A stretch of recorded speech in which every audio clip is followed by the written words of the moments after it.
प्रिय दर्शकों, मेरा सभी को नमस्कार। ज्योतिष एवं वास्तु प्रेमियों को मेरा बारंबार नमस्कार। आज हम एक वास्तु पुरुष मंडल में एक ऐसे देवता के विषय में बात करना चाह रहे हैं जिनको पितर कहा जाता है। पितर पितर का अर्थ होता है जिनके आशीर्वाद या सहयोग से हमारा शरीर बनता है। मैं सबसे पहले उन पितरों को प्रणाम करता हूँ, क्योंकि पितर के आशीर्वाद से ही हमारा मनुष्य जीवन सफल हो पाता है। पुनः उन पितृ देवताओं को मैं प्रणाम करता हूँ और अब मैं इसमें देवताओं की दृष्टि से एवं उनके लाभ तथा शास्त्रों के आधार पर मैं बताने की कोशिश करूँगा। तो सबसे पहले हम वास्तुमंडल में देखते हैं कि हमारे 4 मुख्य देवता होते हैं। ये हमारा सेंटर होता है, जैसा कि मैं पिछली क्लास में बताया हूँ। इसको हमेशा उत्तर माना जाता है, ये उत्तर रहता है।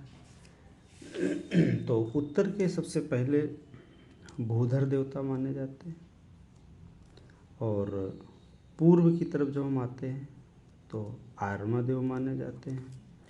दक्षिण की तरफ जब हम आते हैं तो विवस्वान देवता माने जाते हैं और पश्चिम की तरफ जब हम जाते हैं तो मित्र देवता माने जाते हैं। ये कौन होते हैं? ये ब्रह्म स्थान पे ब्रह्मा का एक्सपांड एरिया होता है। ब्रह्मा की जब ऊर्जा बढ़ती है तो पूर्व में आर्मा को लेती है, फिर यहाँ पे सूर्य सत्य बृहस्पति जयंत तक जाती है और ये दक्षिण दिशा में विवस्वान को जाती है, पश्चिम दिशा में मित्रदेव को जाती है और उत्तर दिशा में भूधर देव को जाती है। तो आज हम बात करेंगे पितृ कौन है, पितृ कितने प्रकार के होते हैं, किन को हम पितृ कहते हैं। वास्तु में साउथ वेस्ट को पितृ का स्थान बताया गया है, ये इनका स्थान। लेकिन वायुमंडल या ब्रह्मांड में आकाशगंगा में इन पितरों का स्थान कहाँ पर होता है, तो मैं उन्हीं पितरों के स्थान को बताने की कोशिश करते हैं। तो सबसे पहले जो हमारे प्रश्न हैं उनको समझने का है। पितरों का जन्म कैसे हुआ, पितरों के न्यायाधीश कौन है, पितृ कितने प्रकार के होते हैं, पितरों के देवता कौन है, या ऐसे समझ लो कि पितरों को देवता के समान क्यों माना गया है, पितरों का निवास स्थान कहाँ पर है, पितरों का समय क्या है। दिन में 24 घंटे में देखिए समय 2 तरह से होते हैं, एक होता है 24 घंटे में, एक होता है 12 माह में। तो जो 12 माह में होता है उनमें हर माह प्रत्येक माह अमावस्या के दिन पितरों का स्थान निवास स्थान माना जाता है, पृथ्वी भूलोक में आते हैं। इसी तरह से पितृपक्ष आता है 15 दिनों का, उसमें भी पितरों को भूलोक में माना जाता है। पितरों का समय कौन सा होता है, तो पितरों का समय मैं अभी यहाँ बताए दे रहा हूँ, संध्या काल होता है। संध्या काल होता है, कैसे होता है इसको मैं आगे बताऊँगा।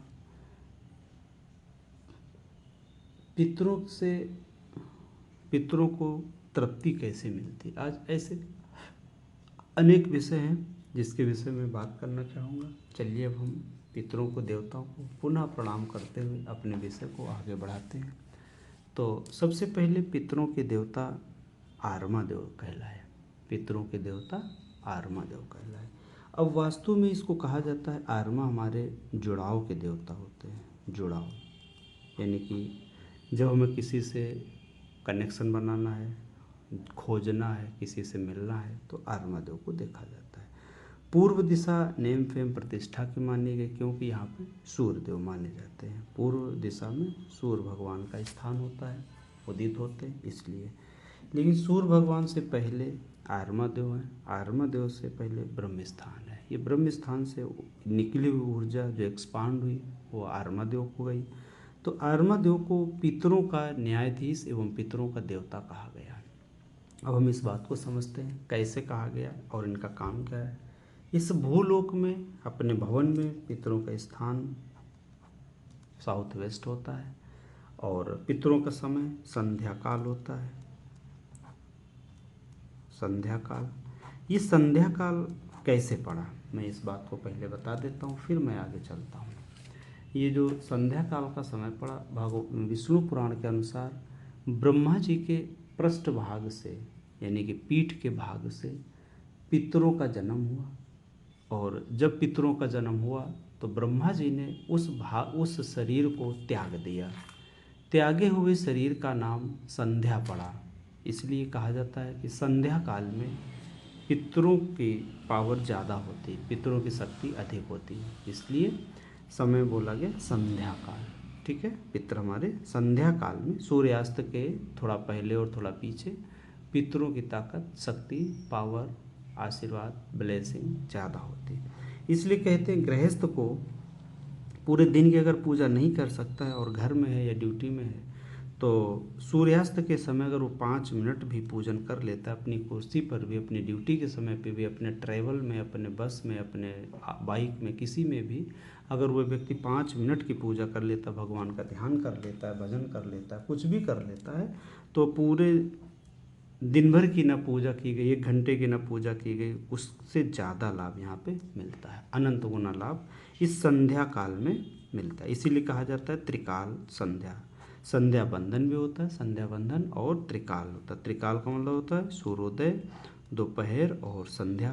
तो ये संध्या पितरों का समय होता है, पितरों का समय। और गृहस्थ के लिए इस समय पूजा करना सबसे ज़्यादा अनिवार्य होता है। लेकिन आज हम भौतिक जीवन में जी रहे हैं, धन के कमाने के लिए हम अपने यात्रा कर रहे हैं, ट्रैवल कर रहे हैं, ऑफिस में होते हैं या काम धंधे पे होते हैं, डॉक्टर अपनी ऑफिस में होता है, तो हम भगवान का ध्यान पाठ उस समय नहीं कर पाते, तो हम सुबह करते हैं, ठीक, या शाम रात देर रात करते हैं। सबसे उत्तम समय है संध्या काल में। आप 5 मिनट भी अगर कर लेते हैं तो बहुत अधिक लाभ मिलता है। अब लाभ देखिए अनेक प्रकार से होता है। धन कमाने का लाभ हो गया या स्वास्थ्य के लिए लाभ, तमाम नाना प्रकार के लाभ हैं। धन, ऐश्वर्य, भौतिक सुख, पत्नी सुख, संतान सुख, आशीर्वाद, बीमारी, बहुत लाभ होते हैं। ठीक है, तो अब हम इनके पूरे डिटेल पे चलते हैं। तो बात इतनी समझ में आ गई। और इनका जो बेहतर मंत्र है ओम नमो भगवते वासुदेवाय का जाप करने से, चूँकि भगवान श्री कृष्ण कहते हैं कि आर्मा दो, पितरों में मैं आर्मा हूँ, जैसे उन्होंने कहा कि वृक्षों में मैं पीपल हूँ, इसी तरह से भगवान श्री कृष्ण ने कहा कि पितरों में मैं आर्मा हूँ। या ऐसे समझिए जो पितरों में आर्मा हूँ वही मैं कृष्ण हूँ, जो कृष्ण हूँ वही मैं आर्मा हूँ। ठीक है, इसलिए भगवान श्री कृष्ण का गीता में ये कहा गया। अब हम आगे चलते हैं, इनका पूरा डिटेल। पितरों को, आर्मा देव को पितरों का देवता या न्यायाधीश क्यों कहा गया, कैसे कहा गया, इस विषय पर हम बात करते हैं। आर्मा को पितरों का देवता कहा जाता है। अब आर्मा का जन्म कैसे हुआ इस बात को समझते हैं। अदिति के तीसरे पुत्र, अब अदिति किसकी पत्नी थी इसको भी जानना होता। दिति और अदिति 2 बहनें थी, प्रजापति दक्ष की पुत्रियां थी ये। तो इनमें क्या हुआ, जो अदिति थी उनके पुत्र आर्मा हुए। आर्मा क्रम संख्या, भाइयों की क्रम संख्या में तीसरे पुत्र कहलाए। ठीक है, जो इनका क्रम था वो तीसरे में आर्मादेव कहलाए, है ना। अब हम बात करते हैं इनका निवास स्थान कहाँ है। अश्विनी कृष्ण प्रतिपदा से लेके अमावस्या तक का इनके समय को कहा गया है। और उत्तरा फाल्गुनी नक्षत्र, देखिए उत्तरा फाल्गुनी नक्षत्र शुक्र का नक्षत्र होता है और शुक्र की उपासना धन, ऐश्वर्य, सुख की प्राप्ति के लिए उत्तरा फाल्गुनी नक्षत्र में, प्रत्येक उत्तरा फाल्गुनी नक्षत्र में हवन करने से धन लाभ होता है। ठीक, अब हवन विधि वो अलग विषय है, मैं किसी और वीडियो में बता देंगे, लेकिन हवन विधि में इसका लाभ मिलता है। उत्तरा फाल्गुनी नक्षत्र शुक्र देवता का होता है और यह शुक्रवार को करें। माता लक्ष्मी के नाम का हवन किया जाता है, कोई भी एक मंत्र से, सफ़ेद तिल, सफ़ेद पुष्प, घी, शहद ऐसे मिला के वो एक हवन सामग्री, हवन विधि है, बहुत लाभ करती है। ठीक है, तो अब हम बताते हैं। तो जो अदिति के तीसरे पुत्र आर्मन हुए, आर्मन कहें, आर्मा कहें, आदित्य कहें, नामक जो आदित्य नामक सौर मंडल है उन देवताओं में से एक आर्मन को पितरों का देवता कहा गया। पितरों का देवता आर्मा देव को कहा गया।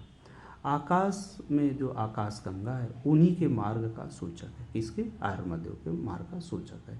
सूर्य से संबंधित इन देवताओं का अधिकार प्रातः एवं रात्रि के चक्र के आधार पर आधारित है।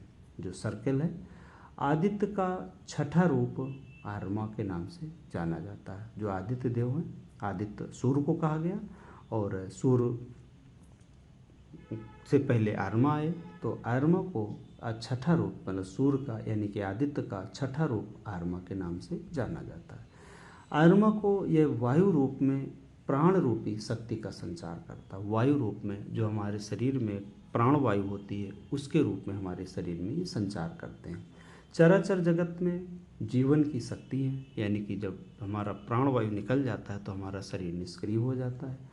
प्रकृति के आत्म रूप में निवास करते हैं। ऋषि कश्यप के 12 पुत्र थे, उनमें से उनका क्रम यह था: अंशुमान, इंद्र, आर्मन, पौष्ठा, धातु, पर्जन्य, पूषा, भग, मित्र, वरुण, विवस्वान, त्रिविक्रम यानी कि वामन। इस तरह से जो ऋषि कश्यप के थे उनके 12 पुत्र थे। ठीक है, ऋषि कश्यप की जी प्रजापति की पुत्री अदिति, उनके ये पुत्र हुए 12। उनमें से जो तीसरा पुत्र हुआ आर्मन को ही आर्मा कहा गया। जो चंद्रमंडल है, चंद्रलोक मंडल है, उसमें स्थित पितृलोक आर्मा सभी पितरों के अधिपति नियुक्त किए गए। आर्मा देवता को पितृमंडल में अधिपति स्वरूप यानी कि न्यायाधीश के रूप में दिया गया पद। आर्मा को न्यायाधीश के रूप में पद दिया गया।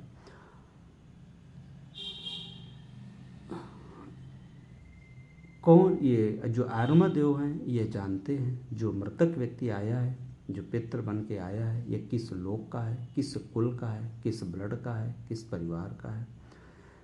तो अब इनके जो समय होता है हमारे 12 महीने के हिसाब से, जहाँ पे मैंने ये बोला आपको 12 महीने 24 घंटे में, तो संध्या काल का समय इनको दिया गया, संध्या काल का। और महीने में इनको पितृपक्ष दिया गया, महीने के मध्य में अमावस्या का दिन इनको दिया गया। तो कहा गया कि पितृदेवों को अश्वनी कृष्ण प्रतिपदा से अमावस्या तक ऊपरी के किरण जो आर्मा की एवं विवरण के साथ पितृ प्राण पृथ्वी पर व्याप्त रहते हैं। किरण के साथ पितृ पृथ्वी पर व्याप्त रहते हैं। अश्विनी कृष्ण प्रतिपदा से अमावस्या तक पितृ पृथ्वी पर व्याप्त रहते हैं। पितरों में श्रेष्ठ कहे जाने वाले आर्मा हैं, क्योंकि पितरों की देवता कहलाए।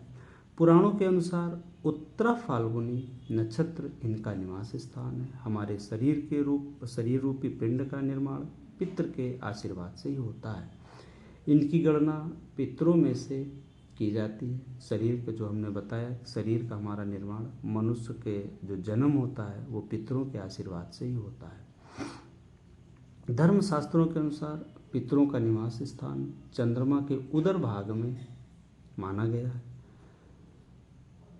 जो अब यहाँ पे जो मृत आत्माएं जाती हैं, वे 1 वर्ष से लेके जन्म पर्यंत तक, जब तक उनका पुनः जन्म नहीं हो जाता, तब तक वो इसी चंद्रलोक में रहती, जो कि चंद्रमा के उदर भाग में पितरों का निवास स्थान माना गया। पितृलोक के श्रेष्ठ पितरों को न्यायदाता माना जाता है। वो न्यायदाता हमारे आर्मादेव हैं। जो पितरों की समिति बनी, उस समिति के सदस्य इस प्रकार से हैं। जो एक जमात बनी, मतलब एक कुल बना, उस कुल को में मुखिया न्यायाधीश आर्मा देवता को माना गया। जैसे कहा जाता है कि अन्न से, भोजन से, अन्न मतलब भोजन से शरीर की पुष्टि होती है, उसी तरह से हवन कुंड में दिए गए हविष्य से पितरों की तृप्ति होती एवं पक्षी लोक में जो पक्षी होते हैं उनको भी तृप्ति मिलती, वायुमंडल शुद्ध होता है। तो इसलिए हम कहा गया कि जो भोजन ग्रहण करते हैं उससे शरीर की तृप्ति होती है, और अग्नि में दिए गए जो अन्नदान है, वो जो हविष्य है, हवन है, उसके माध्यम से सूर्य शरीर एवं पितरों को तृप्ति मिलती है, पक्षी लोक को भी तृप्ति मिलती है। यमराज की गणना भी पितरों में ही की जाती है। अग्निहोत्र में जो अग्निहोत्र, अग्नि का मतलब अग्नि में जो हम हवन करते हैं, अग्निहोत्र से पक्षी लोक को भी संतुष्टि मिलती है। अब हम जो यमराज है, आर्मा के एक जमात है, उसमें 4 सदस्य और हैं। काव्यवाडनल है, सोम है, यम है, आर्मा है। काव्यवाडनल, सोम, यम, आर्मा, यह चारों इस जमात के मुख्य गण हैं। कौन सी? जो हमारी पितृलोक की जमात है, उस जमात के ये मुख्य गण माने जाते हैं। पितृ समाज के 4 प्रधान हुए, जो कि आर्मा पितरों के मुख्य प्रधान हुए। पितरों के प्रधान आर्मा को माना गया, जिन्हें हम कह सकते हैं मुख्य न्यायाधीश आर्मा देवता हैं। और नहीं, पितरों के मुख्य मुखिया आर्मा देव हैं, और लेकिन न्यायाधीश जो हैं वो हमारे यमराज हैं, यम। ठीक है, काव्यवाडनल, यम, सोम, आर्मा जो स्थान दिया गया, तो यम हमारे न्यायाधीश हैं। जैसे देखा होगा किसी कोर्ट में जब केस चलता है तब 2 पक्ष होते हैं, एक वादी का होता है, एक प्रतिवादी का होता है। ठीक है, तो और यहाँ पे हमारे जज साहब न्यायाधीश बैठे होते हैं। तो जो मुख्य न्यायाधीश होते हैं, जो सुप्रीम कोर्ट में बैठते हैं, हाई कोर्ट में बैठते हैं, सेशन सत्र में बैठते हैं, वो जो मुख्य न्यायाधीश हैं, जो वहाँ के न्याय प्रणाली के सबसे मुखिया हैं, वो हमारे आर्मादेव माना गया। ठीक, सॉरी, वो यम माने गए। अब हम इस वास्तुमंडल में हम बात करें, यम देवता हमारे कहाँ आते हैं? यम देवता हमारे दक्षिण दिशा में आते हैं। ठीक है, सीधे विवस्वान के ठीक सामने दक्षिण दिशा में यम देवता आते हैं, यहाँ पे आर्मा आते हैं, और यहाँ पे वरुण देवता आते हैं। ठीक है, तो इन 3 में यहाँ पे सोम आते हैं, ठीक सामने ये सोम आते हैं। तो क्या कहा गया? काव्यवाडनल, सोम, यम और ये आर्मा हो गए आपके। ठीक है, इस तरह से हमारे उस जमात के, इस जमात को मानो ये 4 मुखिया हो गए, प्रधान हो गए। अब चारों के जो अलग अलग वर्ग हैं, इनके सुनवाई करता, जैसे हमारे मैंने बताया कोर्ट में प्रस्तुत होते समय सुनवाई करता के अलग अलग वर्ग होते हैं। तो अग्निशौर, सोमपा साध्यों के प्रतिनिधि हैं। किसके हैं? साध्यों के प्रतिनिधि। अब हम पितरों के प्रकार बता दें जिससे कि बात समझ में आ जाएगी। पितरों के 2 प्रकार होते हैं, एक देवपित्र और एक मनुष्य पित्र। तो जो साध्यों हैं, जो साधक हैं यानी कि मनुष्य हैं, उनके जो अंगीकार हैं यानी कि जो अपनी बात प्रस्ताव रखेंगे वो कौन है? सौर उस पे क्या नाम, अग्निशौर, सोमपा, ये साध्यों के प्रतिनिधि हैं।